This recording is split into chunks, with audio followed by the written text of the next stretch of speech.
sekarang nggak ada UN. Oh ya bener tak? Oh sekarang UTBK itu apa sih jalurnya? Caranya bagaimana? Sering kepo-kepo ya. Kemal, kepo maksimal. Tapi kepo-keponya yang benar, carinya juga sumbernya yang benar, jangan sumber yang apa-apa nanti salah informasi ya. Nah, yang kemarin dengan Bu Dedes dari Fakultas Peternakan, terus dengan Pak Eko dari ilmu komputer ya, dan dengan Bu Sri dari Fakultas Ilmu Ekonomi dan Bisnis, semuanya diperlihatkan video profilnya. Nah, untuk yang hari ini, hari Sabtu yang pertama dengan Bu Ika, ya, dengan Bu Ika, ya. Waktu dan sebenarnya saya persilakan ke Bu Ika. Monggo Bu Ika. Warna saya orange karena saya dari FISIP ini warna benderanya orange gitu ya. Mungkin supaya kenal sedikit, saya puterin dulu video tentang profil FISIP ya. Ini ya video profilnya dari Bu Ika dari Fakultas Ilmu Sosial ya dan Ilmu Politik.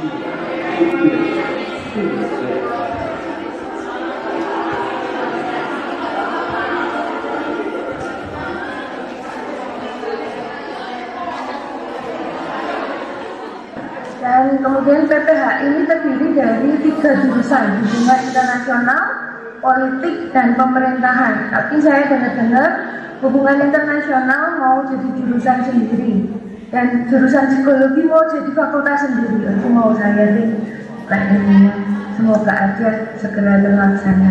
Amin. Sosiologi, ya. Sosiologi ini mempelajari mengenai perilaku manusia, tapi dalam kelompok ya, dalam entah itu kelompok desa, perkotaan, dan lain sebagainya. Nah, kalau lulus jadi apa? Jadi analis sosial. Misalkan sekian hal. Kalau misalnya kayak COVID nih sekarang, kenapa ya? Misalkan di satu daerah itu orang-orangnya menolak, bukan cuma menolak vaksin atau menolak adanya COVID ya, misalnya, soalnya orangnya gini, gimana caranya untuk memasuki supaya orang-orang ini percaya kayak gitu. Ini contohnya analis sosial. Bisa juga jadi peneliti. Peneliti ini bisa di-hire oleh konsultan atau juga meneliti secara mandiri, tapi berguna buat misalkan kebijakan, membuat kebijakan misalnya. Jadi, nah kemudian ada yang praktisi sosial, LSM, pemberdayaan, kayak gitu ya, jurnalis, memberdayakan masyarakat, memberdayakan gender, kemudian misalkan mempelajari suatu desa, terus bagaimana cara mengentas ekonomi di sana, itu tuh dibantu oleh para sosiolog biasanya, dan juga perencana sosial. Perencana sosial ini misalnya mau ada kebijakan apa di satu tempat harus dipilih dulu, orangnya bakalan menerimanya gimana dan lain sebagainya. Dan kalau dilihat dari sini, ini sebenarnya sosiologi ini sangat penting dalam hal misalkan memahami masyarakat, ya, memahami masyarakat sehingga nantinya bisa membantu mereka untuk bisa berkembang. Jadi sebetulnya kalau pemerintah itu harus dibantu oleh hal-hal para sosiolog ini bakalan bagus banget gitu. Jadi semua kebijakan tidak asal dibuat, tidak asal diterapkan, jadi harus mendengarkan sosiolog ini bagus banget biasanya. Nah kemudian ada jurusan ilmu komunikasi, harus bisa menampilkan yang bagus, kayak gitu, berkomunikasi dengan akurat, tapi bernegosiasi dengan ahli kayak gitu ya. Jadi nah bisa juga berprofesi di meneliti kayak misalkan fenomena media sosial kayak gitu. Media sosial ini kan sekarang sangat sangat trending gitu ya, mempengaruhi jadi influencer gitu.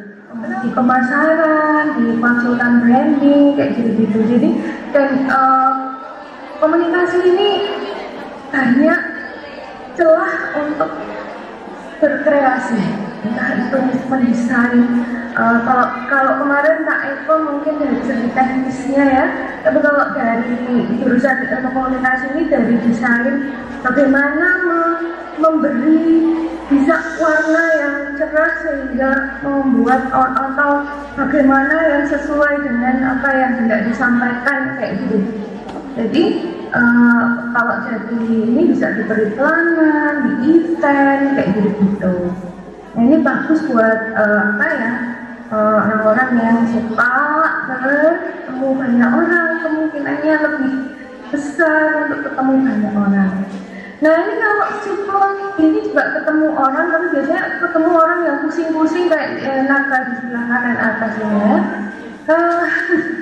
Banyak orang sekarang ini banyak orang galau, nggak tahu nih karena keadaan yang sekarang ini banyak kayak gitu ya.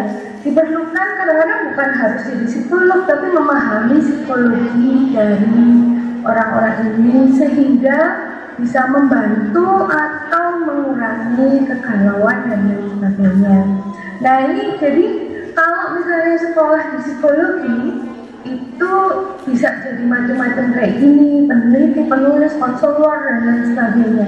Kemungkinannya banyak banget. Bisa menulis, nanti menulis psychological thriller yang keren kayak gitu kan. Atau misalkan pintar bikin gambar manga gitu ya. Bisa juga bikin yang apa untuk yang secara memahami psikologis tokoh-tokohnya, misalnya kayak gitu. Kemudian mungkin ada yang suka membantu orang, bisa jadi konselor, bisa jadi fasilitator, motivasi kayak gitu-gitu. Motivasi gak harus di depan publik, bisa juga bikin konten kayak gitu ya, konten-konten yang keren kayak gitu untuk memberi psikoedukasi kepada masyarakat. Nah kita masuk ke HI. HI sebenarnya bisa jadi diplomat, bisa kerja di organisasi internasional gitu ya. Apalagi kalau kalian mungkin dibekali oleh bahasa-bahasa kemampuan bahasa lain kecuali bahasa Indonesia kayak gitu ya. Bisa jadi diplomat, bisa profesi menjadi penelitinya itu yang ini juga kayak gitu, misalkan bagaimana riset tentang bagaimana membantu para pengungsi atau menjadi relawan dari international organization. Wah kemungkinannya itu sangat luas kayak gitu ya.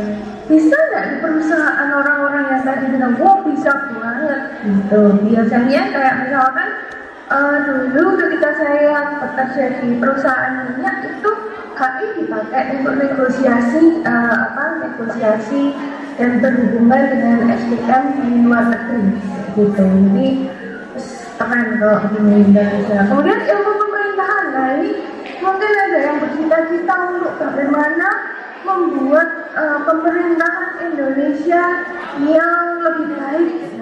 Jadi bisa praktisi, bisa di LSM, bisa di wartawan, menulis dan lain sebagainya. Kemungkinannya juga unlimited kayak gitu. Ya di Almahira itu galau dulu, baru nanti tanya-tanya. Ya, ada yang galau nggak? Setelah ketemu Bu Ika? Enggak kan? Nanti ya tanya Bu Ika lagi ya. Sekarang dengan Bu Eis dulu ya. Dengan Bu Eis dari Fakultas Pertanian. Anak-anak di Almahira ini yang cantik-cantik ya. Cantik semua memang ya, kecuali Pak Nur. Apa kabar adik-adik? Assalamualaikum. Coba acungkan tangan yang mau jadi dokter. Oke. Ada yang mau jadi guru atau dosen? Coba angkat tangannya. Wah, ada yang mau jadi politikus? Nah, yang barusan dijelaskan oleh kita, ada yang mau jadi psikolog? Nah, banyak juga ternyata. Tapi tidak harus menjadi psikolog ternyata untuk bisa mempelajari psikologi. Jadi saya di ilmu saya sebenarnya di arsitektur lanskap. Bangunan yang bagus akan semakin bagus kalau ada tamannya. Betul nggak? Ya, taman rumah, taman kantor, taman wisata, Nah, itu akan semakin bagus tuh bangunan kalau ada tamannya. Nah, arsitektur lanskap itu tugasnya adalah membuat desain taman. Nah, di UB ada nggak, Bu? Nah, sayangnya di UB belum ada kalau program studi arsitektur lanskap. Adanya masih di IPB, adanya masih di Universitas Udayana, ada di Trisakti. Kalau anak Jakarta nih hafal betul di Trisakti. Dan ada yang dari Jakarta nggak nih, Almaira? Ada ya? Oh, ada juga ya. Pasti sangat kenal dengan Trisakti. Oke. Nah, kalau saya mau menjelaskan dulu tentang pertanian ya. Nah, ini gambarannya pertanian itu kan selalu identik dengan sawah ya. Sawah itu pertanian gitu ya.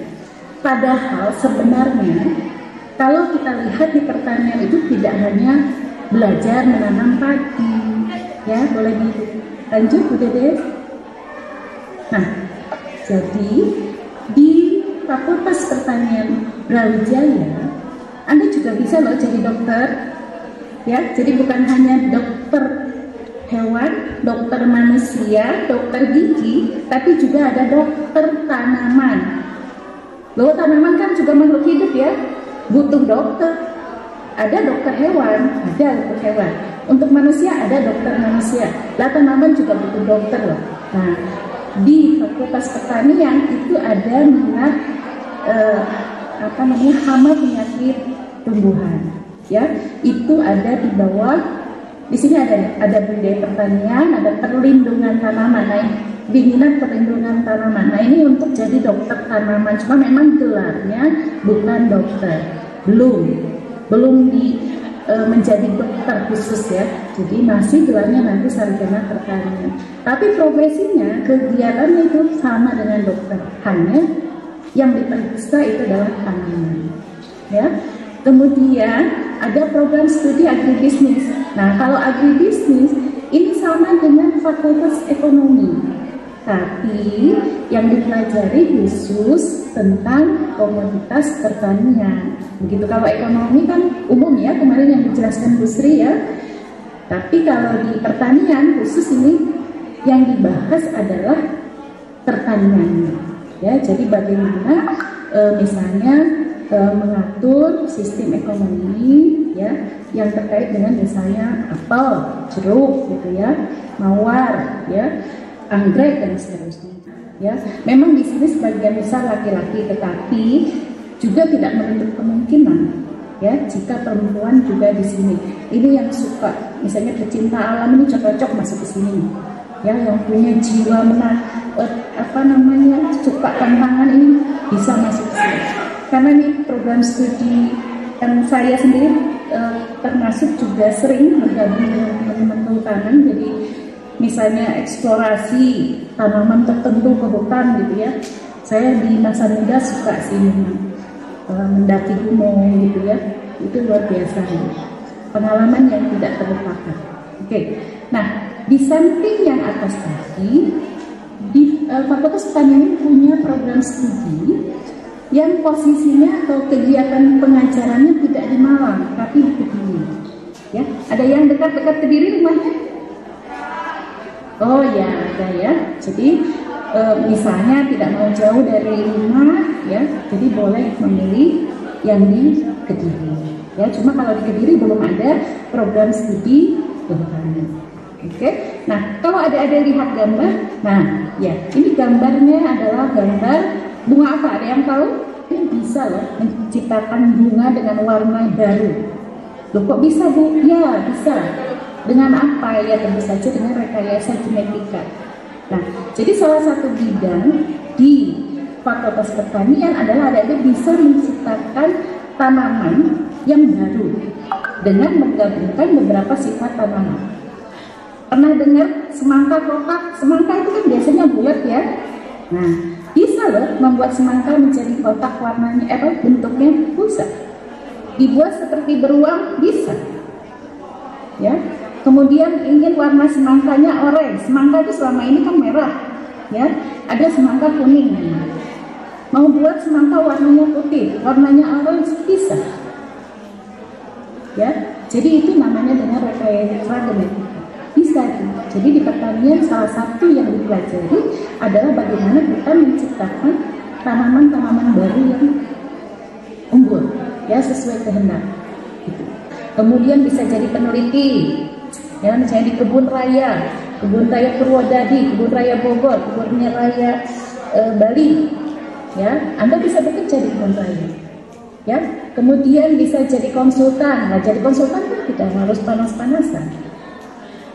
Oke. Kemudian bisa jadi penyuluh, ya sama. Bisa jadi pengusaha ekspor impor, ya. Nanti mau jadi PNS juga bisa. Jadi tidak mesti bekerja di lapangan selalu nanam padi, ya tidak, tentu saja, ya. Atau bisa jadi dosen seperti saya, seperti Bu Dede, seperti Bu Rosi, seperti Bu Yuri dan seterusnya, ya. Jadi ini ada program baru, ya. Jadi kalau misalnya begini, adik-adik ini akhirnya misalnya ya masuk ke salah satu fakultas, anggap misalnya ke pertanian. Tapi adik-adik ini ingin mempelajari tentang tanaman obat. Nah, tanaman obat hubungannya dengan apa? Dengan fakultas kedokteran salah satunya, atau dengan farmasi, ya. Nah, di dalam program Merdeka Belajar Kampus Merdeka itu nanti adik-adik bisa sekolah atau kuliah di perguruan tinggi yang sama, tapi program studinya berbeda atau fakultasnya berbeda. Jadi bisa saja adik sebagai mahasiswa pertanian, tapi nanti kuliah di fakultas kedokteran. Itu bisa loh. Sekarang itu bisa.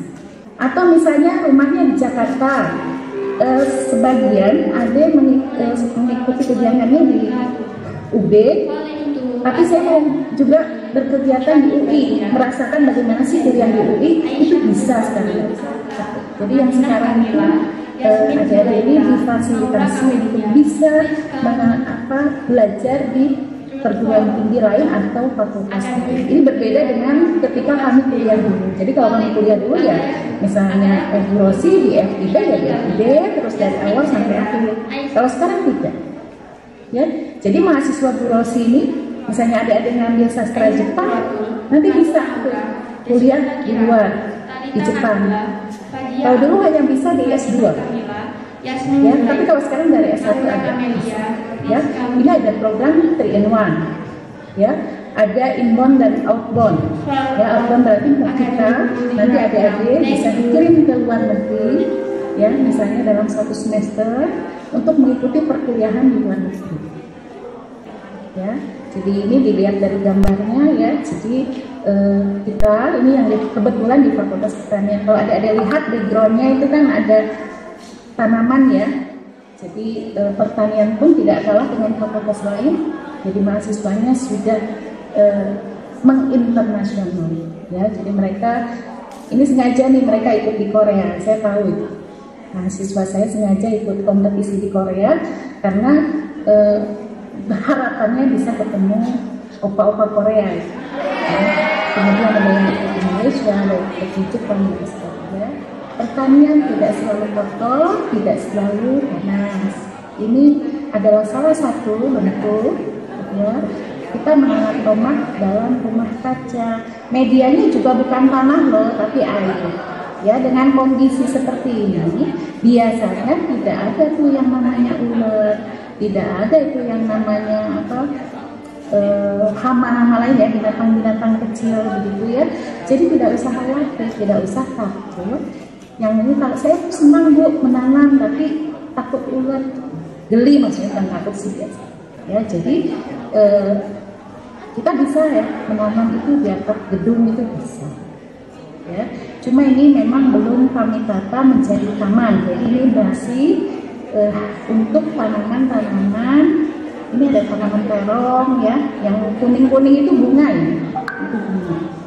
Oke. Dan yang perlu diingat bahwa pertanian itu sampai kapanpun, ya, itu akan dibutuhkan selama manusia hidup. Kita kan butuh makan, ya. Nah, untuk mensuplai makanan dibutuhkan pertanian.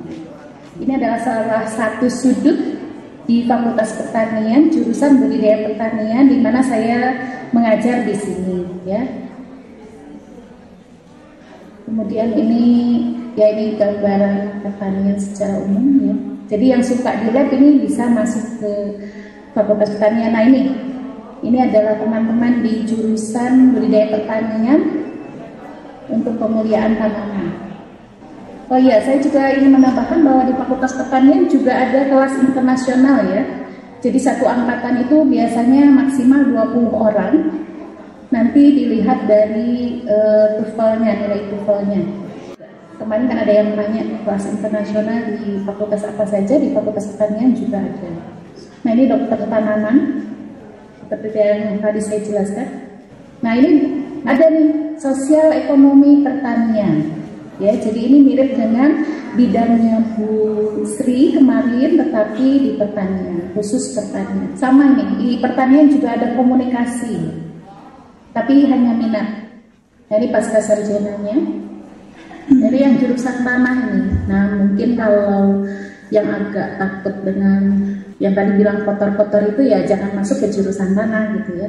Tapi jurusan tanah itu hampir mirip dengan kehutanan. Jadi untuk mereka yang suka alam itu cocok sekali masuk jurusan tanah. Yang suka peta gitu, ya, mirip dengan geografi, itu juga ada di jurusan tanah. Jadi sebenarnya ilmu itu tidak ada yang betul-betul murni, ya, kecuali yang MIPA. Jadi kalau pertanian, peternakan, begitu, ya, itu sebenarnya di dalamnya keilmuannya itu macam-macam. Ini hutannya UB.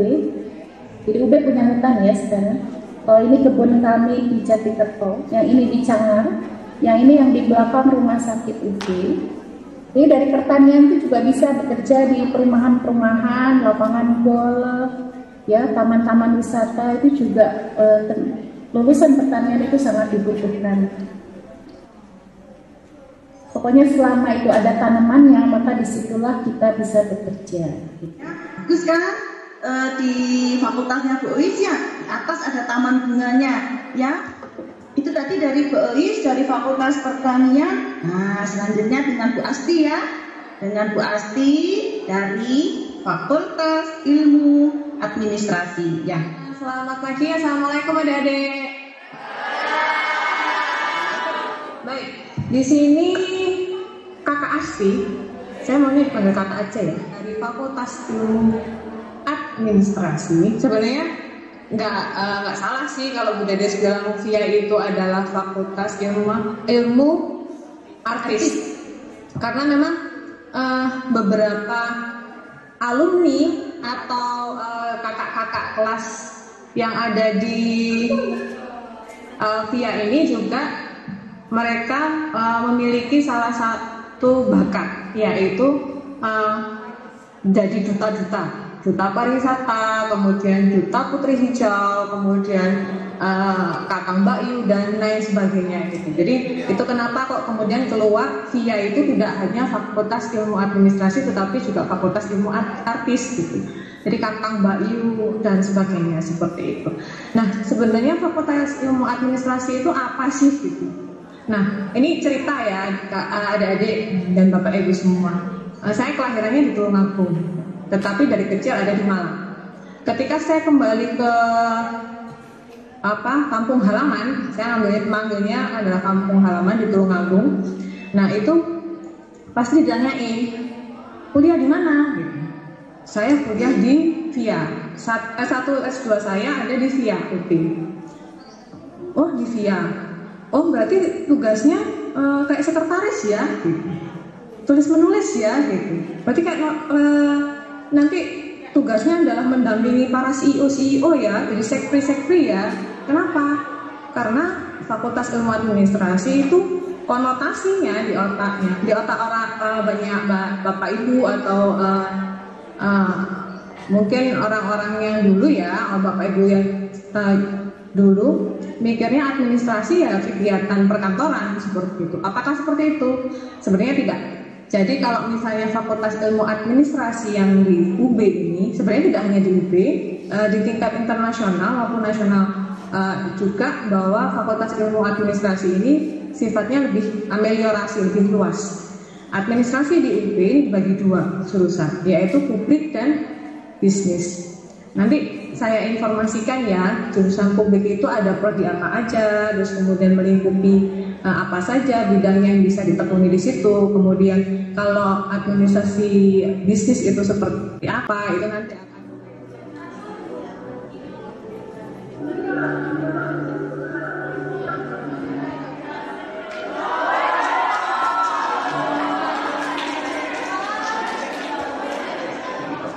VIA ini selain dikenal sebagai Fakultas Ilmu Artis, tapi juga dikenal sebagai Fakultas Abu-Abu. Kenapa kok tahu? Kenapa kok abu-abu coba, Pen?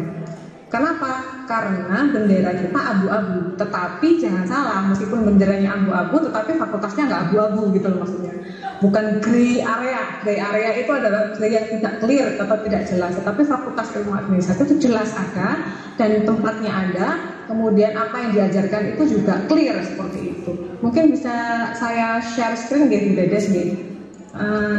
Sebenarnya ada 3 gedung utama, A, E, dan B seperti itu. Tapi ini gedung paling tinggi atau gedung monumentalnya VIA karena ini gedung baru 11 tingkat. Nanti kalau adik-adik mau ke VIA, mau lihat-lihat VIA, silahkan, mudah sekali menemukan VIA. Jadi balik lagi, VIA itu apa sih? Jadi kalau misalnya kita kembali ke sejarah UB, ini sebenarnya VIA ini adalah salah satu fakultas tertua di UB. Ada 4 fakultas yang salah satunya adalah VIA. Namanya dulu bukan VIA, tetapi Fakultas Tata Negara dan Tata Niaga. Nah, sebenarnya ilmu apa sih yang kemudian nanti adik-adik akan tekuni di administrasi publik ataupun administrasi bisnis di VIA? Kalau di administrasi publik, mungkin kalau misalnya tadi sudah mendengarkan apa yang disampaikan oleh Bu Ika, kok kayaknya nggak beda jauh ya? Kenapa? Karena administrasi publik ini kita belajar mengenai organisasi publik. Apa itu organisasi publik? Nanti kalau ada adik ingin tahu, kita akan diskusi banyak. Tetapi mungkin di forum ini ya, apa sih organisasi publik? Nah, organisasi publik itu bentuknya birokrasi. Nah, kalau di FISIP tadi itu fokusnya adalah pada pemerintah.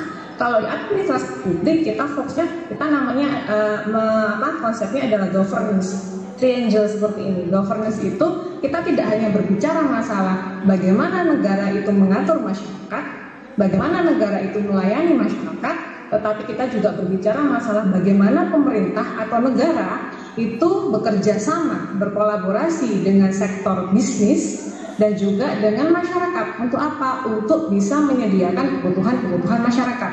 Sehingga kalau misalnya adik-adik belajar di administrasi publik akan belajar masalah birokrasi, bagaimana penyusunan kebijakan publik, bagaimana mengimplementasikan kebijakan publik, bagaimana mengevaluasi dan juga menganalisis. Jadi adik-adik bisa nanti kalau misalnya ingin tahu kenapa sih pemerintah itu kok menerapkan PPKM sekarang gitu. Kenapa PPKM? Tahu nggak PPKM? Pembatasan skala besar ya. PPKM sekarang level-level PPKM kan 1 sampai 4. Kenapa sih pemerintah itu kok kayak gini? Kenapa sih pemerintah itu kayak gini? Jadi administrasi publik itu juga melakukan analisis di situ. Kenapa sih pemerintah melakukan kebijakan tersebut? Apa efeknya kepada masyarakat dan sebagainya. Dan tadi juga tentang pembangunan, tentang sustainable development dan sebagainya. Jadi kalau misalnya tadi kalau ibu-ibu tadi menyampaikan bahwa kita punya dokter gigi, di sini ada dokter masyarakat juga, kemudian di sini ada dokter tentang negara. Bagaimana sih kita menskemakan negara itu biar benar-benar bisa menjadi pengayom masyarakat seperti itu. Intinya di administrasi publik seperti itu. Nah, kalau administrasi bisnis kita belajar apa? Kita belajar bagaimana tentang pengelolaan perusahaan atau organisasi, gimana menjaga kestabilan organisasi dan perkembangan. Nah, kebetulan adik-adik saya adalah dosen di administrasi publik. Jadi kalau adik-adik ini bertanya tentang saya di administrasi bisnis, kalau saya nggak bisa jawab, nanti saya tanyakan ke teman-teman dosennya di administrasi bisnis. Tapi at least saya memiliki gambaran tentang administrasi publik seperti itu. Nah, prodi apa saja dan peminatan apa saja di administrasi baik bisnis ataupun publik. Jadi kalau misalnya di bisnis, adik-adik bisa belajar mengenai sistem informasi, manajemen sistem informasi. Kemudian bagaimana sih mengelola sumber daya manusia yang ada di sebuah organisasi, nggak mudah gitu. Nanti ini bisa juga berkolaborasi dengan bidangnya Bu Ika ya, di psikologi, karena mengelola manusia ini kan tidak hanya mengelola fisiknya saja, tetapi juga mengelola bagaimana sih kita bisa membuat suatu organisasi itu nyaman dan sebagainya.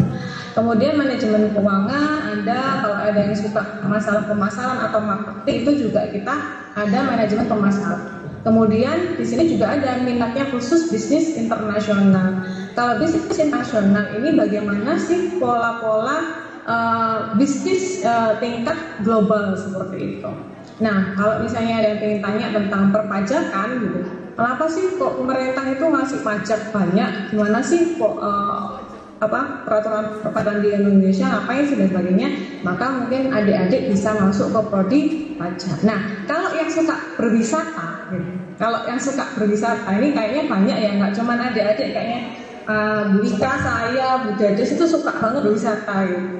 Nah, Bu Rosi juga sama, suka banget berwisata. Maka adik-adik juga bisa masuk pada studi pariwisata seperti itu. Nah, ini kalau studi pariwisata ini mendiskusikan banyak hal. Oke.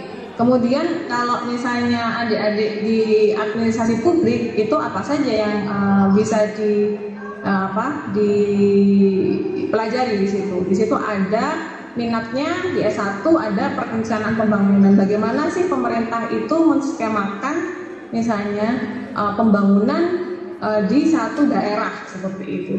Itu masuk dalam kategori minat perencanaan pembangunan. Kemudian bagaimana sih pemerintah daerah misalnya itu mereka melakukan konsolidasi dengan partai politik. Tadi kan Bu Ika bicara masalah politik ya. Kalau administrasi pemerintahan baik di daerah maupun di pusat itu pasti ada konsolidasi politik. Untuk apa? Untuk bisa menggunakan kebijakan. Nah, itu masuk pada administrasi pemerintahan. Di administrasi negara kita juga punya yang namanya ilmu perpustakaan. Kita belajar ini program studi baru ya, ilmu perpustakaan dan administrasi pendidikan. Kalau perpustakaan berbicara tentang seluk-beluk perpustakaan gitu. Baik pengkodian dan sebagainya dan macam-macam seperti itu.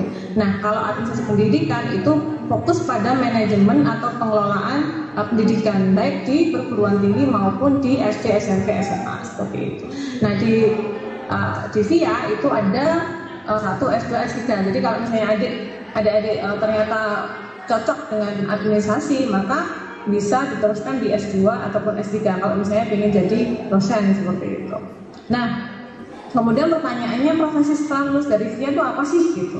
Nah, kalau di administrasi publik, adik-adik bisa menjadi bagian dari pemerintah daerah, bisa jadi bagian dari atau bagian dari badan atau kementerian pusat gitu. Kemudian bisa jadi a part of BUMD, a part of BUMN, atau mungkin lepas dari PNS atau di luar PNS, apa yang bisa adik-adik profesi yang bisa ditempuh oleh adik-adik apa?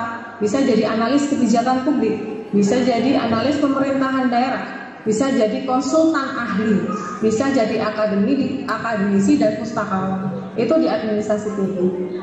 Salah satu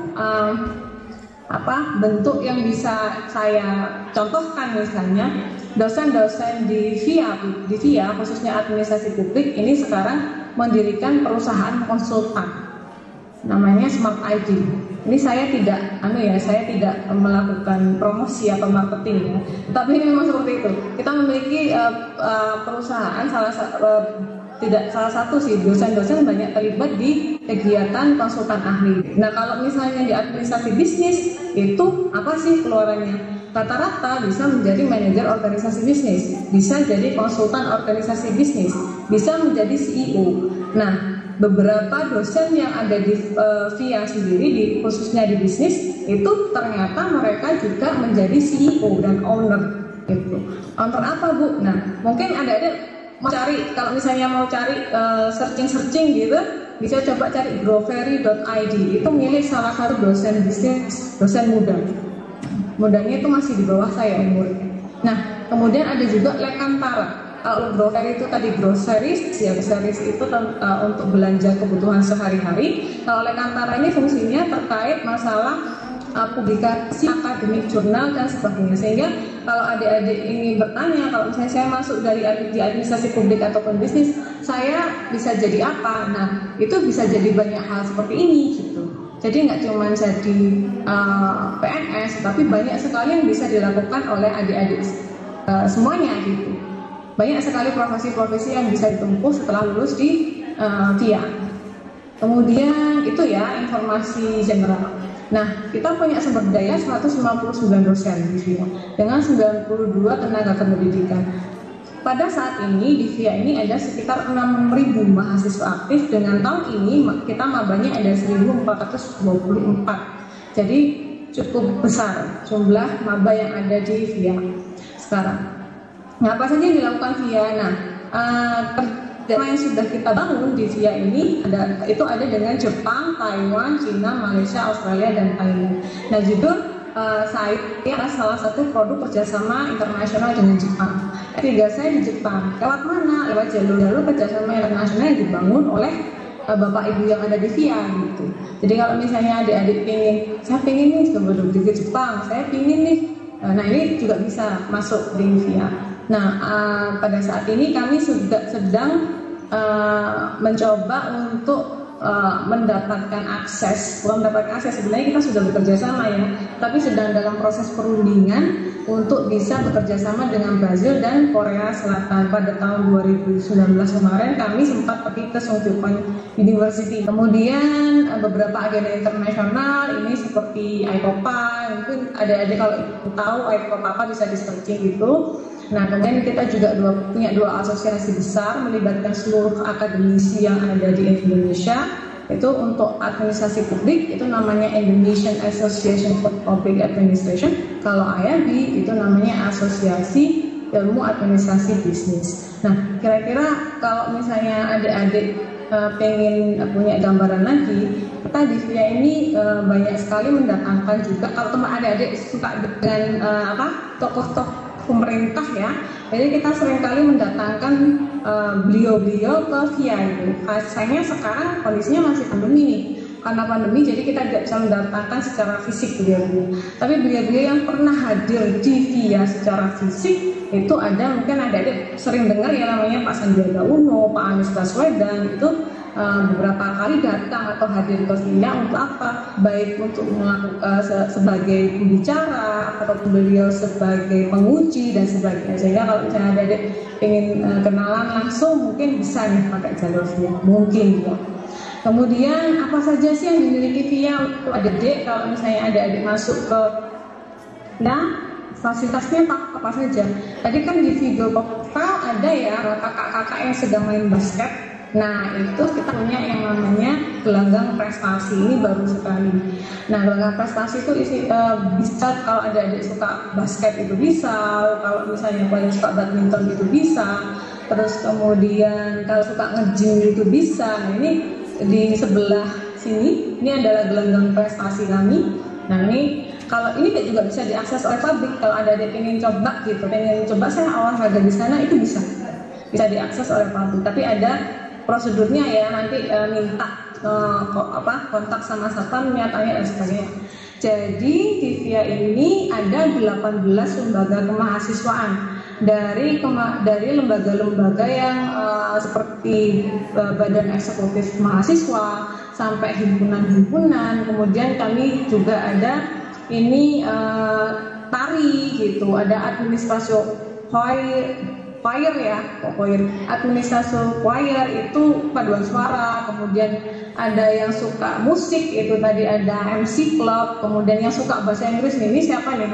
Mbak pintar-pintar bahasa Inggris ini pasti ada nih di Al-Mahira nih. Nah, itu bisa masuk AEC gitu, Administration English Club gitu. Kemudian kalau yang suka penelitian itu ada RSC juga. Kemudian kalau misalnya yang suka pers, di situ ada Dian Pers, seperti itu. Nah, selain ada 18 lembaga kemahasiswaan, VIA juga punya, karena kondisinya seperti ini ya adik-adik, sehingga VIA memiliki satgas khusus untuk COVID di VIA pada saat ini.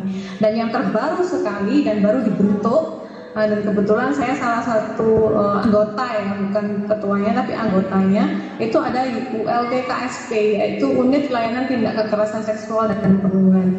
Nah, ini rencananya kami akan bekerja sama dengan psikologi seperti itu. Nanti pasti saya akan kerjasama, saya pasti akan nyolong Bu Ika lagi, Bu Ika minta tolong nih, Bu Ika minta tolong nih, ada advice-nya nggak seperti itu. Tetapi ULTKSP ini penting karena ternyata kondisi yang daring ini kan daring ya, kondisi yang online seperti ini ternyata bentuk tindak kekerasan seksual dan perundungan atau bullying itu berubah bentuk gitu, dari yang sifatnya kekerasan fisik menjadi kekerasan psikis, nah seperti itu. Nah itu kemudian kenapa kok kita membentuk layanan seperti ini. Nah untuk bisa teman-teman yang kurang beruntung secara kemampuan fisik dan sebagainya atau disabilitas, kami juga memiliki secara, kalau misalnya sarana dan prasarana kita insya Allah sudah bisa dikategorikan ramah terhadap adik-adik terhadap disabilitas, dan kemudian sudah ada beberapa juga mahasiswa kami yang memang memiliki keterbatasan seperti itu, dan kami layani dengan seoptimal semaksimal mungkin yang kami bisa seperti itu. Baik, mungkin itu saja ya Bu Dedes dan Ibu-ibu sekalian, semoga memberikan pencerahan. Ya, Anjir Mahira berdiri dulu. Berdiri bisa? Boleh nggak? Yuk berdiri dulu. Habis itu nanti sama Bu Asti, ya, geleng-gelengin kepalanya atau tangannya gitu biar nggak capek. Tangannya digerak-gerakin dulu dong biar gini. Kayak itu loh, kayak pakai ake itu. Dada-dada dulu gini. Dada-dada dulu gini. Habis ini kita ini sama Bu Rosi sama Bu Yuli, Dokter Yuli, ya. Nah, kepalanya. Kan capek itu pakai masker. Udah? Udah, duduk lagi ya. Tadi udah mengenal Fakultas Ilmu Artis ya. Kalau sekarang ini apa namanya? Fakultas Kelebihan Gadis nih Bu Dedes. Ya, terkenalnya seperti itu karena FKG ini identik dengan gadis-gadis memang. Ya, penerimaannya memang 1:4, bayangkan Bu Dedes ya. Jadi cowoknya sedikit banget ya. Nah, karena mungkin di pikirannya cowok itu keterampilan itu benar-benar cewek banget ya, benar-benar wanita ya, padahal enggak juga sih. Dokter gigi yang cowok juga banyak yang terampil juga ya, sebagai ini yang mahir ya, yang skill atau keterampilannya ini lebih melebihi wanita ya. Sekilas tentang Fakultas Kedokteran Gigi ya. Jadi di UB nggak hanya Fakultas Kedokteran ya. Jadi cita-cita kalian mungkin kalau pengen jadi dokter itu di UB itu ada kedokteran umum memang, kemudian kedokteran gigi, kemudian ada Fakultas Kedokteran Hewan ya. Tapi yang nggak ada Fakultas Kedokteran Gigi Hewan ya. Seperti itu ya Bu Dedes ya. Oke, ini kita melihat sekilas tentang apa sih FKG ini. Nah, kemarin kebanyakan katanya kepala sekolah, cewek-cewek ini sekarang maunya pengen masuk kedokteran ya. Fakultas yang termasuk baru ya. Kemarin berangkat dari program studi, jadi bagian dari ilmu kedokteran ya. Program studinya kedokteran, tapi sekarang kami berdiri sendiri menjadi fakultas sendiri sejak 2016 ya. The Faculty of Dentistry Universitas Brawijaya has two study programs, undergraduate study programs and dentist professional study programs. Kenapa Bu Ika? Suaraku nggak dengar tak? One is secondary paid course who have Pendidikan sarjana juga pendidikan profesi. Tapi hanya ada 2. Jadi kalau mau jadi dokter gigi ini memang dituntut terampil Bu Dedes ya. Jadi cewek-cewek ini yang suka males, nggak mau membersihkan tempat tidur, terus nggak mau nyapu, nggak mau pegang sapu. Nah ini kelihatan banget kalau sudah di kedokteran gigi ya, nggak mau masuk dapur. Nah itu memang kelihatan ya. Ini memang harus perlu keterampilan kan. 70% dari setelah menyelesaikan sarjananya kita memasuki pendidikan profesi. Profesi untuk jadi dokter gigi, ya. To produce professional dentists. We have 78 lecturers who have the qualification as doctors, masters, and specialists from pedestrians, orthodontics, prosthodontics. Untuk keprofesian kami ada 7 spesialisasi, ya. Dentistry, pediatric dentistry, dental radiology, and oral and maxillofacial surgery. Also provide professional education staff to support the process of providing education, including dental technicians, radiographers, laboratory analysts, information technology staff, and also administrative staff. Jadi dokter gigi harus melalui ujian OSCE, ya. Cool and comfortable garden. We also provide laboratories that have been provided with adequate equipment, namely integrated oral biology laboratory, integrated laboratory of preclinical skills. Nah, ini In the last 3 years, students of Faculty of Dentistry Universitas Brawijaya gained more than 100 achievements at national and international level. Scholarships available for Faculty of Dentistry Universitas Brawijaya students consist of BDC, BCA, PPA, Pertamina, Saling Foundation, Regional Accreditation, and many more. Health services for Faculty of Dentistry Universitas Brawijaya students can be obtained at UB Clinic and UB Hospital or RSUD that serve general health, dental health, and specialistic health services. Jadi di sini untuk kedokteran gigi ini ada 2 program studi, yaitu program studi kedokteran gigi sendiri, yaitu sarjana, ya.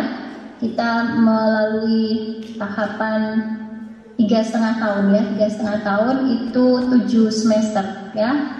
Yang kita bagi menjadi sistemnya ada blok, ya, blok. Jadi kayak kemarin itu kita mempelajari tematik, ya. Di sini juga seperti itu, kurang lebih seperti itu, ya. Jadi ada modul, ya,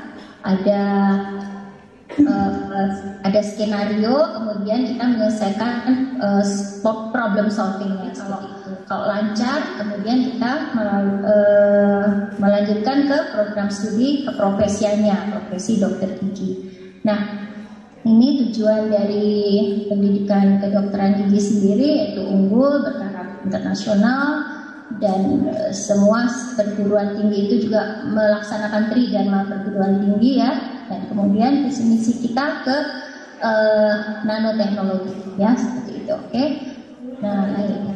Nah, Tridharma tadi kita tahu menjalankan pendidikan, penelitian, dan pengabdian masyarakat. Nah, ini lulusan dokter gigi dituntut menjadi dokter gigi yang profesional, mandiri dan berkompetensi, ya. Kemudian juga ini melakukan pendidikan, penelitian, dan pengabdian masyarakat, dan visi misi kita berpendidikan nanoteknologi, ya, ke arah sana. Nah, oke. Metode pembelajaran itu terdiri dari kuliah, ya. Kemudian ada problem based learning, yaitu tadi menyelesaikan modul, ya.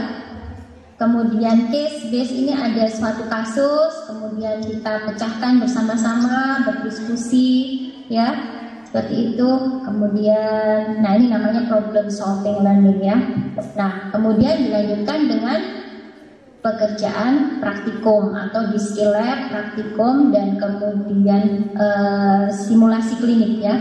SK ini simulasi klinik. Jadi setiap di sini yang kita pelajari di modul, ya, nggak sekedar teori, tapi harus kita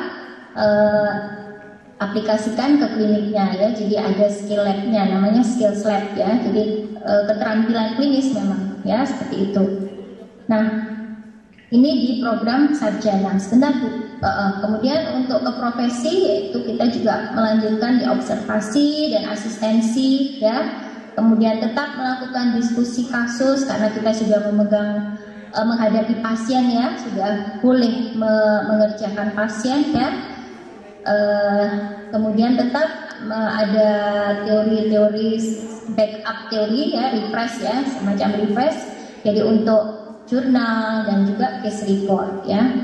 Dan untuk ini ada hands on ya, kita untuk refresh ya. Jadi kemarin bekal sarjananya mungkin skillnya ada yang menguap ya, istilahnya menguap, lupa gitu ya. Nanti kita refresh lagi di ini keprofesian. Oke, lanjut Bu Dedes. Oke, nah ini contoh dari kegiatan pembelajaran. Nah ini seperti diskusi ya, diskusi kecil. Jadi nggak di kelas besar ya semuanya, karena sistem pendidikannya adalah blok ya, blok 1, blok 2, satu semester terdiri dari 2 blok. Blok 1, blok 2. Ya, seperti itu. Jadi ada kelas kecil yang terdiri dari 10 sampai 12 mahasiswa. Nah, kemudian ada fasilitatornya. Jadi dosen ya seperti saya ini di sini bukan sebagai guru yang harus menerangkan di papan tulis ya di depan ya, tapi saya hanya mendampingi. Jadi kalian yang memecahkan sendiri modulnya ya, memandu temannya. Ini topiknya ini, nanti oh ya ini ada ada temannya yang jadi ketua kelas dan notulen ya. Jadi diskusi, selalu diskusikan bersama-sama ya. Gitu. Jadi nggak ada kelas semacam seperti SMA kemarin ya. Kalau di SMA itu kan kita masih mendengarkan Bapak Ibu guru ya. Nah, cuman mungkin tugasnya dibanyain ya sekarang, metode pembelajaran juga harus kita siswa atau mahasiswa yang harus aktif ya. Jadi ya kurang lebih sama ya sekarang SMA, pendidikan SMA pun dituntut untuk lebih banyak berdiskusi dengan teman atau sekelompok ya. Kemudian ini kalau kita nanti ke profesian ini pegang pasien ya, pegang pasien tapi kita tetap didampingi sama instruktur ya istilahnya. Kalau sudah di keprofesian dosen bukan lagi sebagai dosen tapi namanya instruktur ya, instruktur klinik. Namanya DPJP ya, dosen penanggung jawab. Nah ini ada ya ini sarana prasarana tadi ditunjukkan di video, ada auditorium, ini kelas besar untuk kelas pleno. Jadi setelah menyelesaikan kelas-kelas kecil, nah tapi di situ yang belum terekspos atau terungkap atau masih banyak pertanyaan, maka dosen atau fasilitator tadi atau narasumber yang berkompeten itu wajib memberikan pertanyaan hasil diskusi yang masih galau tadi ya. Jadi seminggu kita ada 2 kali diskusi ya.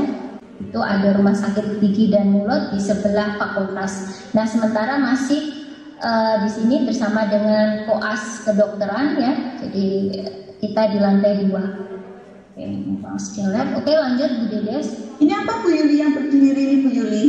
Oh ini kalau membaca soal itu masuk ada station ya. Station itu kelas kecil, ada dental unit karena disebut station itu kita melibatkan pasien, melibatkan ada dental unit seakan-akan kita jadi dokter gigi ya. Jadi ini membaca soal itu 1 menit berdiri di depan pintu, soalnya ada di depan pintu. Jadi itu kita baca, kemudian ganti lagi keluar dari sudah 1 menit masuk mengerjakan soal, kemudian keluar lagi pindah geser ke station selanjutnya begitu Bu Dedes. Oh saya kira kayak disetrap. Nggak ada mahasiswa sekarang nggak boleh ya ada pendidikan di ya itu zaman dulu zaman Belanda ya, pendidikan zaman Belanda. Dan sekarang nggak ada di strap, sekarang merdeka semuanya ya, nggak bisa ya nggak apa-apa, suruh belajar lagi, nggak ada di strap. Nah kan. Oke, kemudian ini fasilitas tadi juga sudah di share oleh ibu-ibu dosen yang lain ya di SIP ya, kita menggunakan fasilitas bersama ya seperti masjid, olahraga ya, kalau musola ada di masing-masing fakultas ya, perpustakaan juga ada masing-masing fakultas tapi kecil ya. Kalau perpustakaan besar ada perpustakaan umum di pusat ya, di dekatnya rektorat situ ada ya. Tuh, kalau kalian pengen ya itu tadi, karena sekarang pembelajarannya boleh merdeka, siapa yang nanti kedokteran gigi tapi masih pengen mendalami ilmu psikologi gitu ya, boleh. Oke, seperti saya dulu tuh sebetulnya cita-cita saya juga kayak Bu Ika, kepengen jadi psikolog. ya, tapi rezekinya di kedokteran gigi. Mana nih, waduh Ibu Yuli, tepuk tangannya nih, banyak banget kalau Yuli. Kayaknya pengen minat ke FKG ya, karena kelebihan hadis. Mana yang pengen jadi dokter, tapi mana? Yang menjadi dokter gigi mana? Waduh, itu ada Bu Yuli banyak. Nggak kelihatan yang di sini kecil kan? Modal sukses. Ya, amin. Nah, untuk selanjutnya, yuk kita belajar bahasa ya. Tadi katanya mau ada yang sekolah ke luar negeri. Ya, tapi masa sih di fakultas di UB itu ada nggak yang bahasa? Terus apa aja? Kita tanya Bu Rosi ya. Mana nih tangannya buat Bu Rosi? Tangannya buat Bu Rosi, ya disapa dulu Bu Rosi. Nah, ya, monggo Bu Rosi dilanjutkan. Ya, terima kasih Bu Dedes.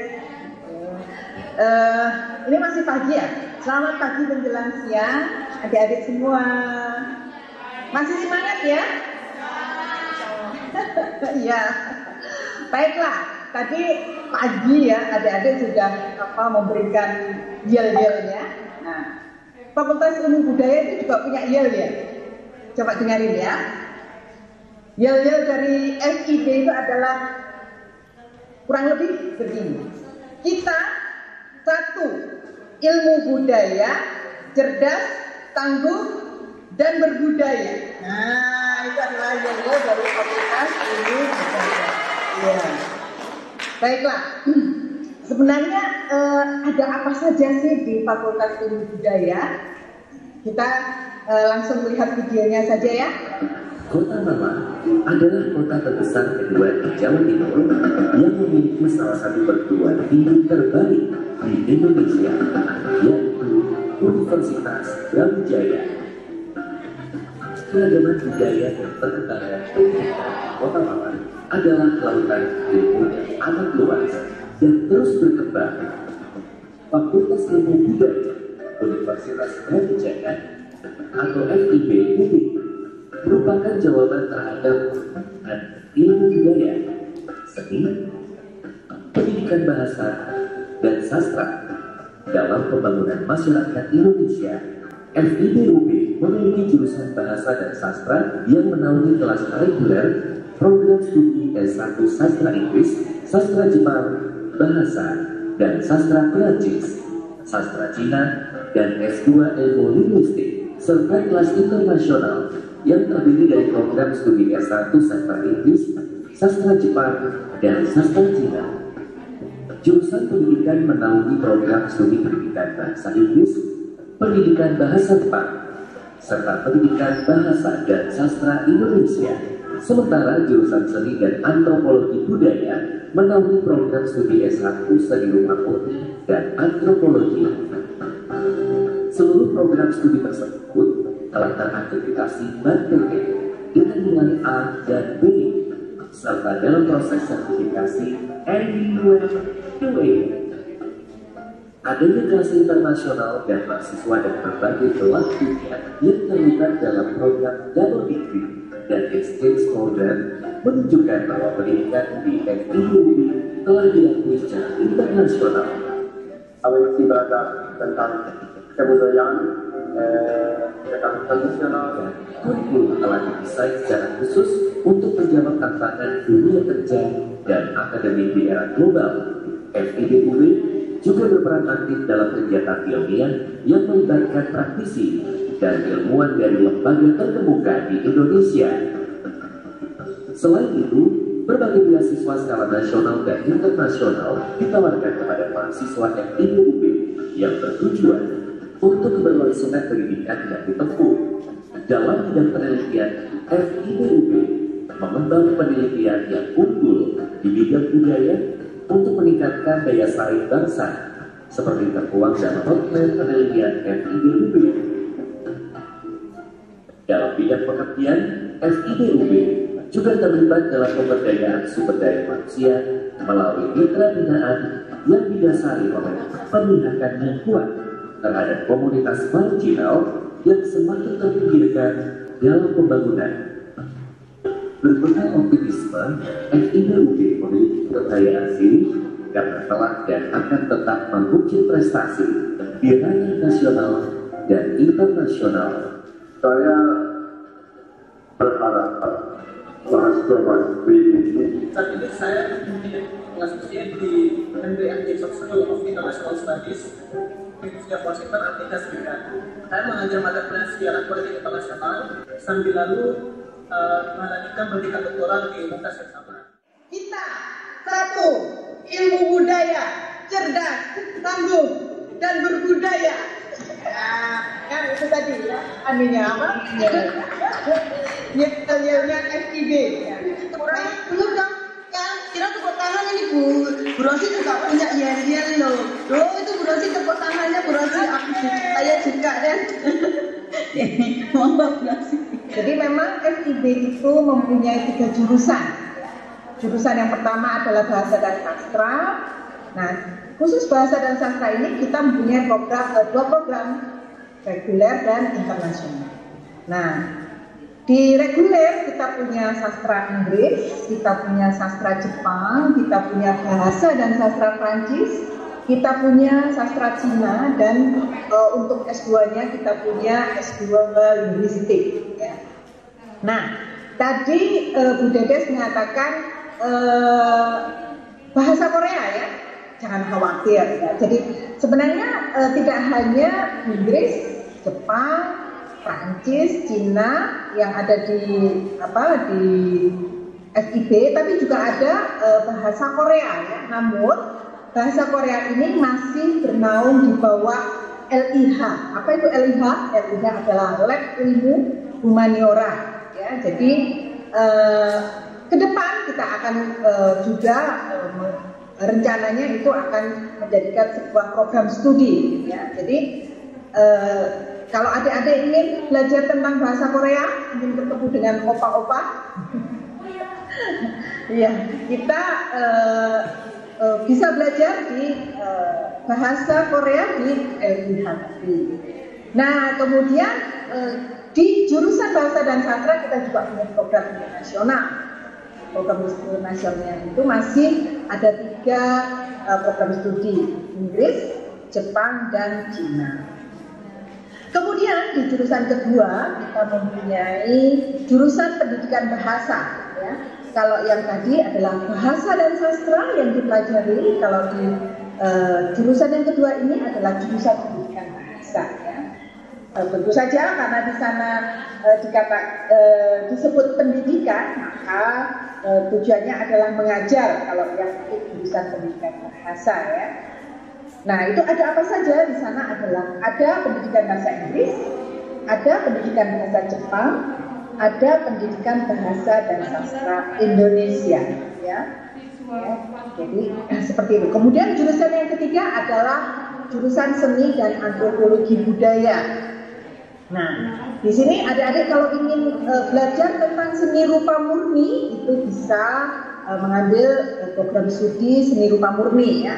Kemudian adik-adik kalau ingin menjadi seorang antropolog itu juga bisa masuk ke jurusan, maksud saya program studi antropologi yang masuk dalam jurusan seni dan antropologi. Ya. Baik, mungkin adik-adik khawatir ya, saya belum pernah nih belajar bahasa Jepang, atau saya belum pernah nih belajar bahasa Prancis. Jadi jangan khawatir ya. Jadi di FIB-UB ya, jurusan bahasa ini Anda diberi pelajaran dari nol. Jangan khawatir, ya. Dari nol, dari yang benar-benar belum paham tentang bahasa tersebut. Dan proses mengajarkan bahasa ini tentu saja dengan 4 keterampilan: mendengar, berbicara, membaca, dan menulis. Ya, jadi ini semua akan dipelajari. Bahasa Inggris itu TOEFL, tentu saja sudah diketahui bersama. Kemudian bahasa Indonesia itu juga mempunyai standar lulusan, ya. Itu namanya UKBI. Baiklah, kita langsung saja. Kemudian itu tadi proses, ya. Jadi artinya dari awal kita belajar dari nol, kemudian prosesnya kita belajar keterampilan berbahasa. Kemudian pada saat ujian sidang ini adik-adik harus menggunakan bahasa yang dipelajari. Namun skripsinya itu tetap dalam bahasa Indonesia, hanya pada saat ujiannya menggunakan bahasa yang dipelajari, kecuali bahasa Inggris, ya, baik bahasa dan sastra, baik sastra Inggris maupun pendidikan bahasa Inggris itu skripsinya menggunakan bahasa Inggris. Ya. Nah, perlu adik-adik ketahui, ya, untuk tugas akhir, ya, di FIB ini tidak harus skripsi, ya. Jadi mungkin adik-adik tidak ingin ujian akhir dengan menggunakan skripsi, itu ada pilihan, ya. Jadi tugas akhir ini bisa berupa karya sastra, dan ini sudah ada beberapa kakak kelas adik-adik ini yang ujiannya menggunakan karya sastra, ya. Jadi karya sastra ini bisa berupa novel, bisa berupa cerpen atau naskah drama, ya. Jadi novel, cerpen, naskah drama itu sudah harus dipublikasikan, sudah harus berupa buku kalau misalnya novel, kemudian dipresentasikan di ujian. Nah, di sini juga ada ujian terbuka, ya. Artinya novelnya itu kemudian dipresentasikan di depan umum, ya. Nah, kalau ini dalam bahasa Indonesia, ya, karena di depan umum harus menggunakan bahasa Indonesia supaya yang lain juga ngerti. Namun ketika dia ujian di dalam ruangan itu pakai bahasa yang dipelajari. Nah, kemudian di jurusan seni dan antropologi budaya itu juga bisa lulus dengan karya seni saja, ya. Artinya apabila adik-adik sudah bisa menghasilkan sebuah karya seni, bisa berupa lukisan, dan lukisan itu sudah dipublikasikan dipresentasikan, artinya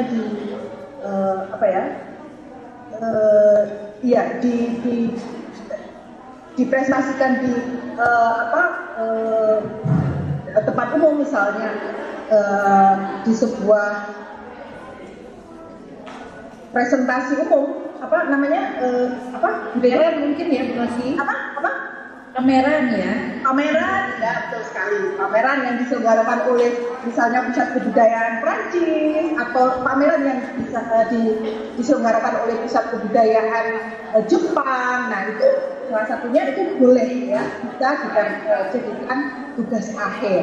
Atau adik-adik juga bisa menulis artikel ilmiah yang sudah dipublikasikan, itu tanpa menyusun skripsi, adik-adik sudah bisa lulus, ya. Tapi tentu saja di sana ada syarat, ya.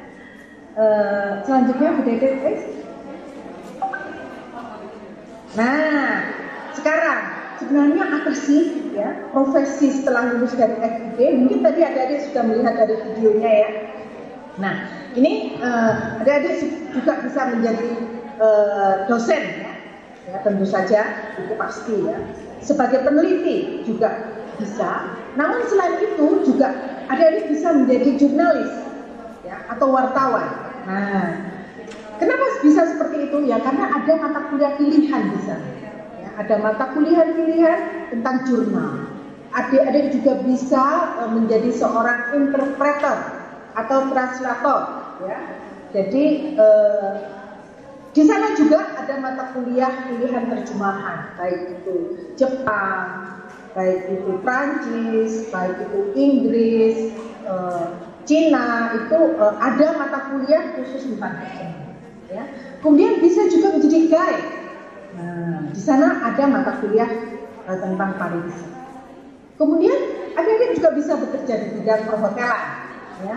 Karena di sana memang ada mata kuliah tentang perhotelan.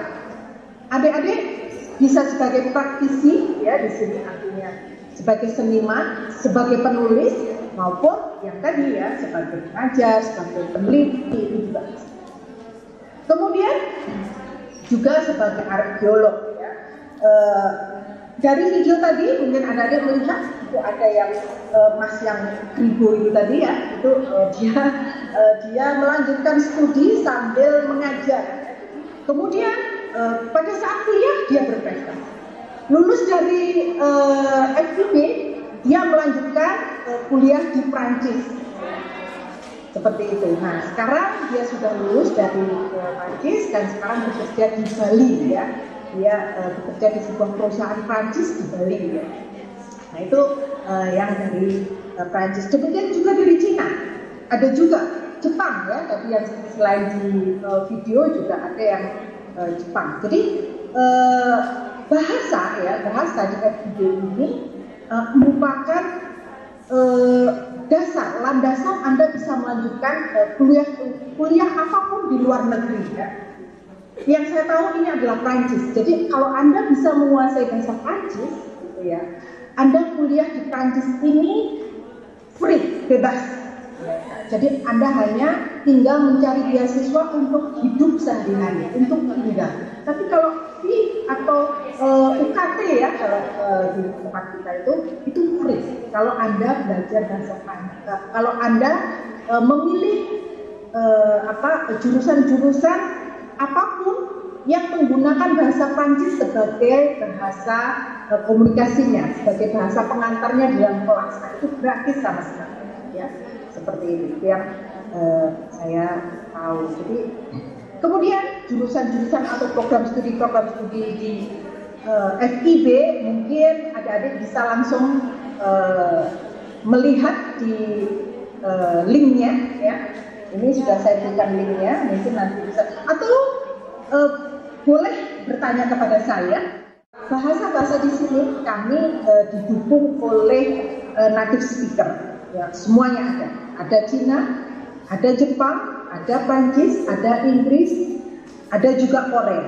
Ya. Kalau native speaker Indonesia sudah banyak, ya. Baiklah, terima kasih Bu Dede. Sampai di sini dulu. Iya, Bu Asti tadi dari Jepang, Bu siapa lagi ya? Bu Rosi dari sudah pernah ke Prancis, Bu Eis juga ke New Zealand, Bu Ika ini pernah juga ke Australia. Bu Ika sama Bu Yuli ya? Nah, Bu Dede juga sering ya kemana, ke pasar Kantong Ploso, ya. Terus kita buka sesi diskusi, ya. Oh ya, itu tangannya gini.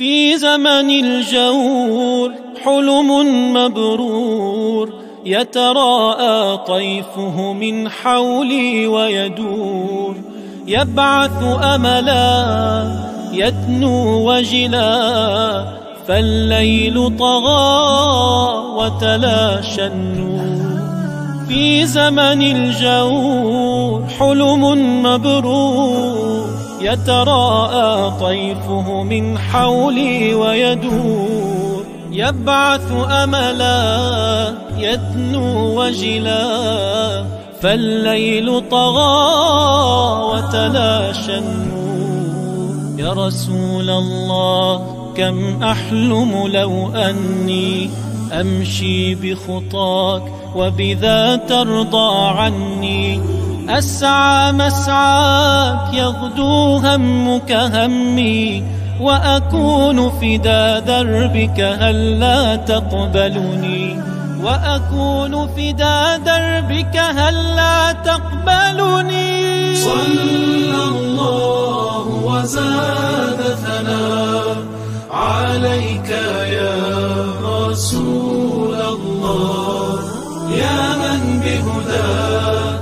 أسرار حياة اشفع لنا يا حبيبا لله.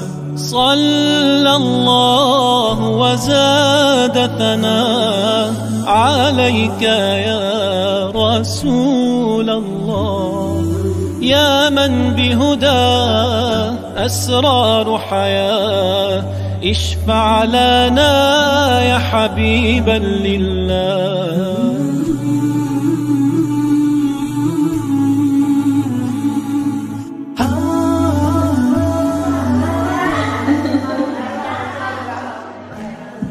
Ini habis ini acaranya apa ini di Al-Mahira ini? Oh gini. Ya, boleh kasih liang-liangnya di Al-Mahira.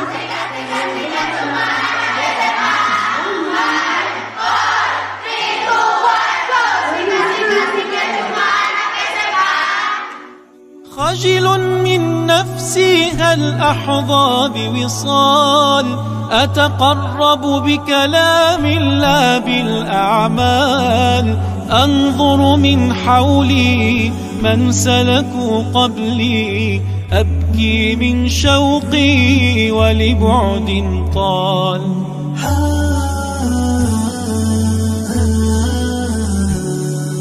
يا نسب الحب فيك سرت سفني، وشراع القرب ينشر لي أمني، من طين وسوى من ذنب ونوى، أرحل لك مني فالبعد كوى.